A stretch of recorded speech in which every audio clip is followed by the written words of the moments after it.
que se passa na cabeça de um magistrado que solta 3 sequestradores de uma jovem na audiência de custódia? Você fica pensando, será que essas pessoas não têm família? Não têm filho, não têm mãe, não têm nenhum parente? Não conseguem se colocar no lugar da vítima? Só conseguem se colocar no lugar do bandido? Até onde essas pessoas acham que a polícia vai aguentar?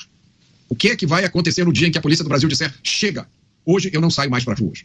Deixa esses magistrados cuidarem da segurança pública. Será que é tão difícil imaginar que essa é a consequência final desse processo?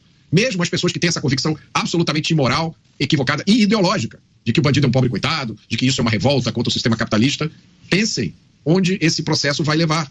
Esse processo não vai levar a um mundo justo. Esse processo não vai acabar com o que vocês acham que é a desigualdade. Esse processo não termina na implantação do socialismo, que é o que está na cabeça de muitas dessas pessoas. Esse processo termina no caos.